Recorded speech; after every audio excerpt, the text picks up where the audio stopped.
Hi everyone, I'm Dr. Şengül Özdek from Ankara, Turkey. First, I would like to thank the EUROLAM meeting organizers for inviting us as Mediterretina group to this panel. Now I will talk about the use of human amniotic membrane for untreatable macular holes. We have some options for recurrent and difficult macular holes, like additional ILM peeling with longer acting gas and longer face-down positioning, massaging of the holes, using free ILM grafts, perfoveal detachment, sensorial retinal grafts, or amniotic membrane grafts. Actually, amniotic membrane grafts are being used for corneal and ocular surface problems for a long time, but it's new for vitreoretinal surgery, and it's been suggested by Dr. Rizzo and friends for recurrent macular holes and sometimes even for retinal breaks. So I will show you some case examples. This was a recurrent macular hole case who had been operated once in elsewhere. And as you see here, there's a big macular hole here. So what I did in the second operation, which is my first operation, I have given some subretinal fluid injection and done some microaspiration and massaging of the whole edges under PFCL, and also additionally put free ILM graft into the whole area with a long-acting gas. So I used almost everything that I have in the second operation, but it didn't close, as you see here. The hole was smaller. I waited for some time, as you see here, but it becomes larger. So after 4 months, I don't want to wait more, and did the third surgery with the human amniotic membrane. This is the surgical steps, as you will see, the preparation of the amniotic membrane, and I took it. This was my first case with human amniotic membrane for macular hole surgery.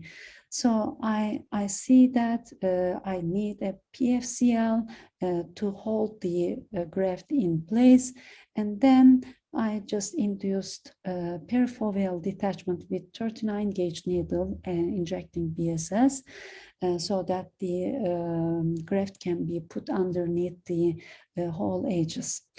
Then, as you see here, it's not difficult to just push gently the human amniotic membrane graft into the hole, and it can easily be replaced.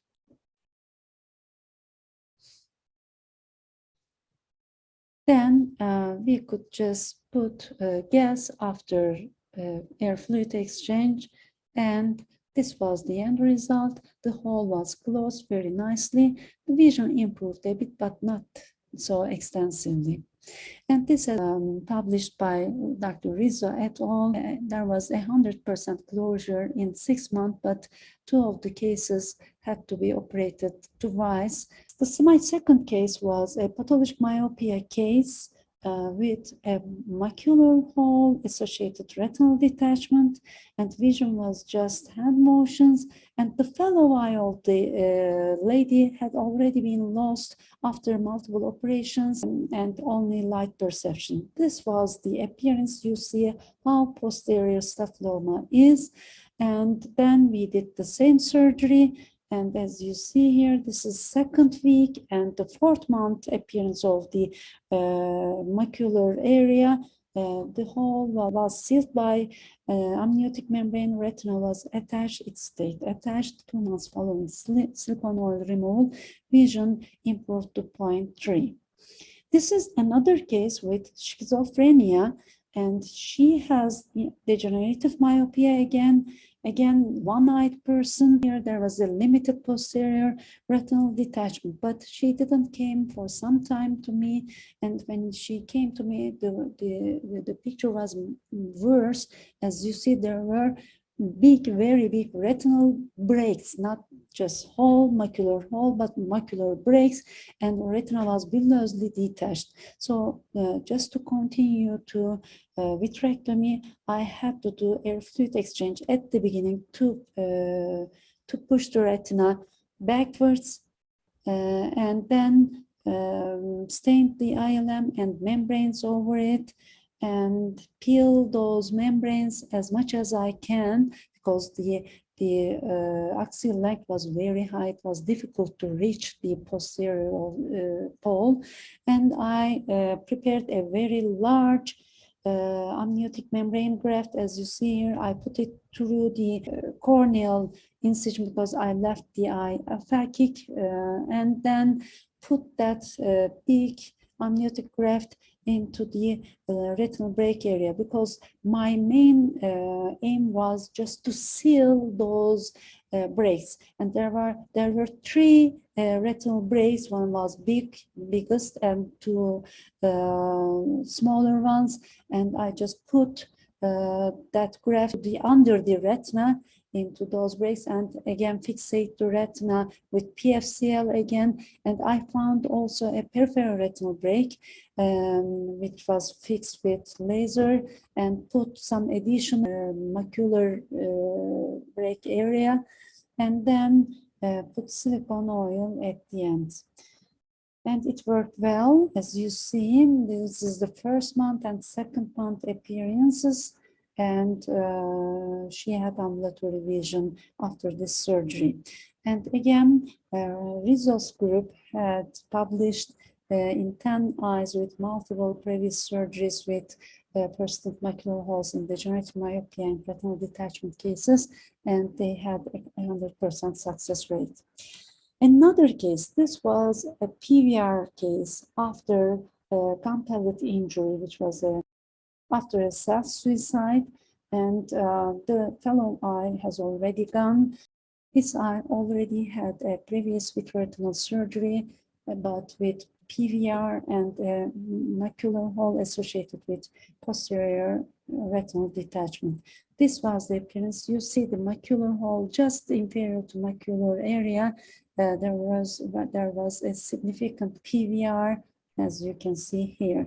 So what I did is a PVR surgery together with an amniotic membrane plug into the macular hole area. This was the post-op 2 weeks appearance. Vision improved to 0.03 with silicone oil. This was the early post-op. This is the third month post-op. Vision improved more. And as you can see here, PVR was doing well with retinotomy, and amniotic membrane stayed there very nicely. My last case is a prematurely born shaken baby syndrome case with a giant macular tear and retinal dialysis, retinal detachment. As you can see, there were bruises all over the body, very, very awful. And there were retinal hemorrhages and subretinal hemorrhages in the right eye, the better eye. And in the left eye, retina was folded over with a giant retinal break and vitreous hemorrhage. And we didn't see the macular tear until we entered the eye. As you can see here, we did a lens-sparing vitrectomy and started to clear the vitreous hemorrhage. Then we realized that there's a macular break also, not a hole, but a retinal macular break. And as you can see, there was retinal dialysis and also a giant break. So we had to take that retinal island peninsula there, and then tried posterior hyaloid removal under PFCL with bimanual maneuvers, and did laser to the retinotomy borders, and then just put silicone oil. And although the retina was looking good, but the macular hole was still there. So we have to do something to deal with that macular hole. What I did is, after peeling the membranes around the macular hole, macular break area, I put an amniotic membrane again into the hole just to seal the retinal macular break. And PFCL helps to keep the graft in place. As you can see here, we can easily push the edges of the amniotic membrane under the retina easily. It's not a big deal, I'm telling you. Then retina stayed attached after that.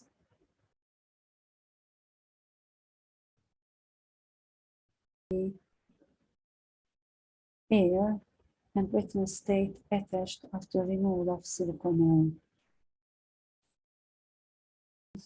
Human amniotic membrane graft can be used for recurrent or persistent macular holes, macular tears, pathologic myopia, and posterior staphyloма-associated holes and tears, and macular holes associated with retinal shortening and fractures like in trauma, PVR, trapezoidal ROP cases, or for giant macular holes and tears. Thanks for watching me. Hope to see you in person again. Bye.